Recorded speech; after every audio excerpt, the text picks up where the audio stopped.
Welcome to Aadya TV. మరోసారి తెలంగాణ ఉద్యమము తలపెట్టే విధంగా ఇక్కడ కొన్ని ప్రాంతాల నుంచి ఎద్దుల బండ్లు గిడ ఇక్కడ తీసుకురావడం జరిగింది.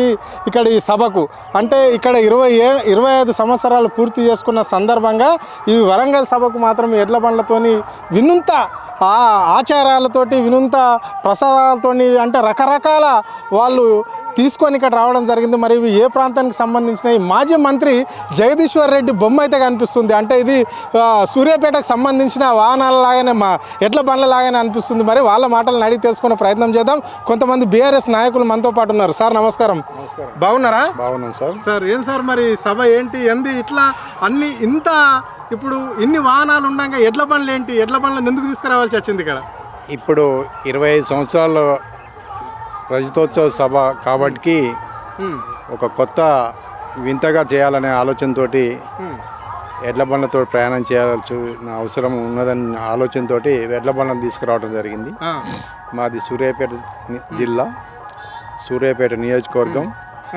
గౌరవ మాజీ మంత్రి జగదీష్ రెడ్డి గారి ఆధ్వర్యంలో ఆత్మకూరేస్ గ్రామం నుండి నర్సింపేట గ్రామము, రామోజీ తండ, ఈ 3 గ్రామాల నుంచి సుమారు బండి వెనుక బండి కట్టి 16 బండ్లు అనే పాట బండి యాదగిరి గారు గతంలో రాసిన పాట. అది మా సూర్యాపేట నల్గొండ జిల్లా నుంచే పుట్టింది కనుక అదే స్ఫూర్తితోటి మొన్న మా నాయకుడు కేటీఆర్ గారు కూడా సూర్యాపేటలో రివ్యూ మీటింగ్కి వచ్చిన సందర్భంలో ఆ పాటను గుర్తు చేసి 16 బండ్లు కట్టిన పాట పాడినందుకు మేము కూడా దాన్ని స్ఫూర్తిగా తీసుకొని మళ్ళీ ఒకసారి గుర్తింపు తెచ్చుకోవాలి మనం అనే ఆలోచనతో కేసీఆర్ గారికి మన ఎడ్ల బండ్ల ప్రదర్శన చూపించాలనే ఉద్దేశం. దాదాపు ఇప్పుడు 3 గ్రామాల పేరు మీరు చెప్పారు. అంటే 3 గ్రామాలకు సంబంధించిన ఈ బండ్ల అయితే ఈ 3 గ్రామాలకు సంబంధించిన బండ్లు అయితే అవి అన్నీ వచ్చినాయి. 16 బండ్లే వచ్చినాయా లేకుంటే ఇంకా అన్నీ ఎక్కువ కూడా వచ్చినాయా?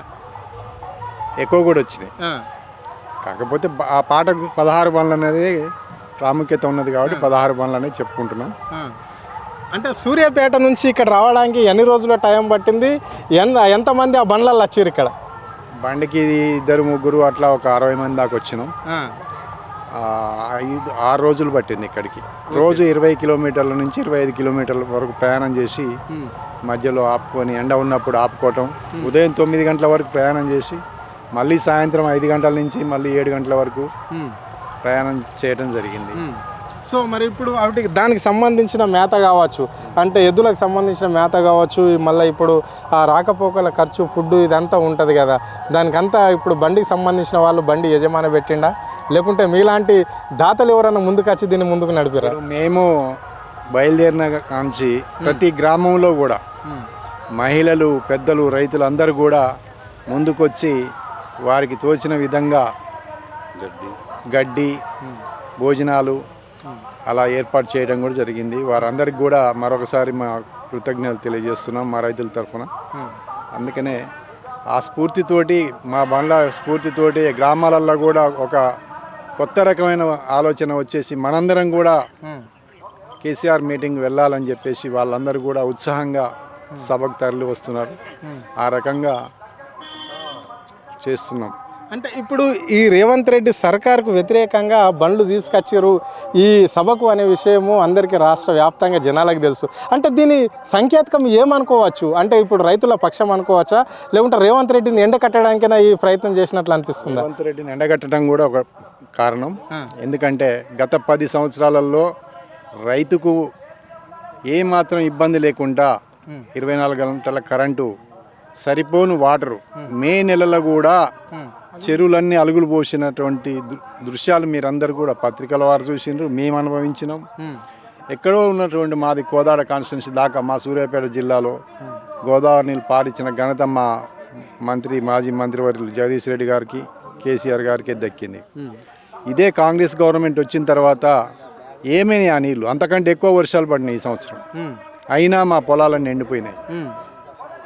ఎన్నో పొలాలు పాపం పొట్టకొచ్చిన పొలాలు కూడా ఎండిపోయి ఎంతో తీరని అన్యాయం జరిగింది రైతులకి.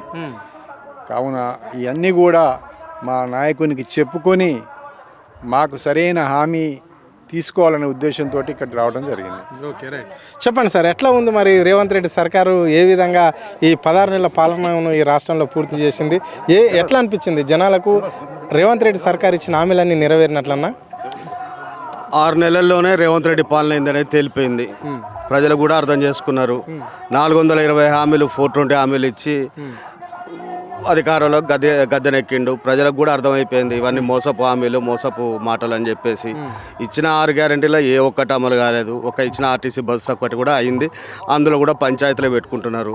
కాకపోతే ప్రజలందరూ నిర్ణయించుకున్నారు, గట్టిగా నిర్ణయించుకున్నారు. 7వ గ్యారెంటీ ప్రజలు ఇస్తారు, గద్దె దింపే గ్యారెంటీ మాత్రం ప్రజలు తీసుకుంటారు. అంటే ఇక్కడ బీఆర్ఎస్ పార్టీ లేకుండా చేస్తాను అని చెప్పేసి ముఖ్యమంత్రి రేవంత్ రెడ్డి అంటున్నాడు.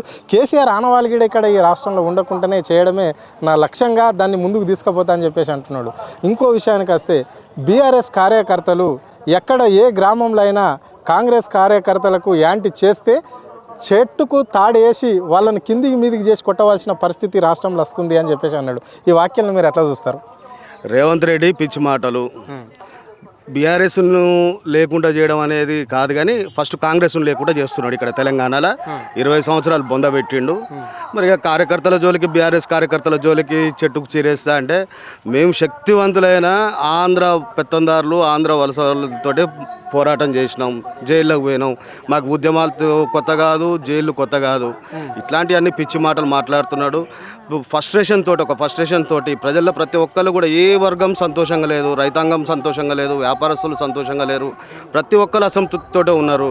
మరి ఇవన్నీ కప్పిపుచ్చుకోవడానికి ఫ్రస్ట్రేషన్తో మాట్లాడుతున్నాడు. ఎందుకంటే రాహుల్ గాంధీ అపాయింట్మెంట్ ఇవ్వట్లేడు, ఆయన ఉన్నది సీఎం పీఠం ఉంటుందా పోతుందా అర్థం కావట్లేదు. ఈ ఫ్రస్ట్రేషన్ తోటి అడగోలు మాటలు మాట్లాడుతున్నాడు, పిచ్చోన్లాగా మాట్లాడుతున్నాడు. ఒక ముఖ్యమంత్రి స్థాయిలో మాట్లాడాల్సిన మాటలు కాదు, ఇది ఒక గల్లీ లీడరు, గ్రామస్థాయి వార్డు మెంబర్ మాట్లాడాల్సిన మాటలు అవి. అంటే ఇంకో విషయానికి వస్తే, నల్గొండ విషయానికి వస్తే, ఇక్కడ కీలక మంత్రి ఉంటాడు ఈ నల్గొండ జిల్లాలో. మీ మంత్రి, మాజీ మంత్రి జగదీశ్వర్ రెడ్డిని టార్గెట్ చేస్తూ ఎప్పుడు మాట్లాడుతుంటాడు. దానికి ప్రధాన కారణాలు ఏంటి? అంటే ఆ జిల్లాకు సంబంధించి ఏంటి వాళ్ళిద్దరి మధ్యలో వైరం? జగదీష్ రెడ్డి గారు ప్రజల నుంచి వచ్చిండు, ఉద్యమాల నుంచి వచ్చిండు. జగదీష్ రెడ్డి గారు 9.5 సంవత్సరాలు మంత్రిగా ఉన్నా కూడా ఏనాడు విలాసాలకు పోలేదు, హెలికాప్టర్లు ఎక్కి తిరగలే. ప్రతిరోజు ఉమ్మడి నల్గొండ జిల్లా మొత్తం ఒక సూర్యాపేట కాన్స్టెన్సీ నాదని తిరగలే. ఉమ్మడి నల్గొండ జిల్లాలో ప్రతి నియోజకవర్గం నాదే, ప్రతి గ్రామం నాదే అని చెప్పేసి ఉదయం పూట సూర్యాపేటలో బయలుదేరితే, ఉదయం మీరు పేపర్ తిరిగేసుకున్నా కూడా ఉదయం పూట ఒక జోన్లో సూర్యాపేటలో ఉన్నట్టు, ఒక జోన్లో కోదాడలో ఉన్నట్టు, ఒక జోన్లో దేవరకొండలో ఉన్నట్టు ఒక్కరోజు 600-700 కిలోమీటర్లు తిరిగిన రోజులు ఉన్నాయి. రైతుల సమస్యల గురించి కానీ, వేరే వేరే వర్గాల అభివృద్ధి పనుల గురించి కానీ, సంక్షేమ ఫలాల గురించి కానీ తిరిగిన నాయకుడు జగదీష్ రెడ్డి గారు. జగదీష్ రెడ్డి గారు ఇప్పుడు జిల్లా మంత్రి ఎక్కడికి పోయినా కూడా మా జగదీష్ రెడ్డి గారు మాకు ఎప్పుడు కనపడుతుంటే ఏ సమస్య అంటే ఆ సమస్య తీరుస్తుండే. మీరు ఉన్నారు, హెలికాప్టర్లు వస్తురు పోతురు, ఇంతవరకు నియోజకవర్గాలు పట్టించుకునే ముచ్చటే లేదు మరి అని ప్రజలు ప్రశ్నిస్తుండటంతో వీళ్ళకి ఏం అర్థం కావట్లే. వీళ్ళకి ఏం అర్థం కాక మంత్రి గారిని టార్గెట్ చేస్తున్నారు, అంతే తప్పితే ఏం లేదు. ఓకే సార్, చెప్పండి, ఎట్లా ఉంది మరి విద్యార్థులకు? దాదాపుగా ఇక్కడ నిరుద్యోగులకు కాంగ్రెస్ పార్టీ అధికారంలోకి వస్తే 1 ఇయర్లోనే 2 లక్షల కొలువులు ఇస్తామన్న ఈ కాంగ్రెస్ పార్టీ ఎంతవరకు ఇంప్లిమెంట్ చేసింది రాష్ట్రంలో? గవర్నమెంట్ జాబ్స్ ఏమీ ఇవ్వట్లేదు. గవర్నమెంట్ అటర్ ఫ్లాప్ అయిపోయింది మొత్తం. యూత్కి ఏం లేదు అసలు. ఉన్న స్కీమ్స్ గిట అమలు చేయలేదు. ఉన్న కేసీఆర్ స్కీమ్స్ గిట అన్ని నీరు గారు ఇస్తుంది మొత్తం. అసలు స్టూడెంట్స్కి ఏం లేదు, జాబ్స్ లేవు, ఏం లేవు. బిజినెస్ గిట మొత్తం పడిపోయింది, రియల్ ఎస్టేట్. ఉపాధి లేదు, ఏం లేదు. ఓకే సరే, మందికి పుట్టిన బిడ్డని మా బిడ్డ అంటుండ్రు రేవంత్ రెడ్డి. బీఆర్ఎస్ ప్రభుత్వం ఉన్నప్పుడు కేసీఆర్ గారు వేసిన నోటిఫికేషన్లకు ఇప్పుడు అపాయింట్మెంట్ ఆర్డర్లు ఇచ్చి ఇది మేము ఇచ్చిన ఉద్యోగాలు అంటుర్రు. ఇప్పుడు ఎవరి కొట్టంలో ఇంత తీసుకొచ్చి నాదంటే ఎట్లా నడుస్తుంది? నడవదు కదా. ఇది పరిస్థితి. అంటే ఇక్కడ నల్గొండ జిల్లాల పాట పుట్టింది అంటే బండి యాదన్న రాసిన పాటకు మేము దాన్ని అనుసరిస్తున్నాం. అంటే ఇక్కడ రేవంత్ రెడ్డికి ఒక గుణపాఠం చెప్పడం కోసమే ఈ రైతుల పక్షాన ఇలబడి బండెంక బండి కట్టి అనే పాటను ఉద్దేశించుకొని ఇక్కడ 16 బండ్లు అన్నట్ల 32 బండ్లతోటి మేము ఇక్కడ రావాల్సి వచ్చింది. ఆ బండ్ల ఒక్కొక్క బండ్ల 4 నుంచి 5 మంది ఉన్నాము. అంటే దాదాపుగా 6 రోజులు పట్టింది ఇక్కడ రావడానికి. ప్రజలు భారీ ఎత్తున సూర్యాపేట నుంచి వచ్చే బండ్లకి ఈ రాష్ట్రంలోని, అంటే మేము ఎక్కడన్నా సూర్యాపేట నుంచి మేము వచ్చే తొవ్వల ఇక్కడ వరంగల్కి వచ్చే రూట్లో ఎక్కడైతే తొర్రూరు మీదకి వెళ్ళి ఇట్లా అట్లనే కదా వచ్చే తొర్రూరు మీదకి వెళ్ళి ఇట్లా వచ్చేటప్పుడు ప్రజల ఆదరణ మాకు బాగా లభించింది అని చెప్పేసి ఇక్కడ బీఆర్ఎస్ కార్యకర్తలు చెప్తున్నారు.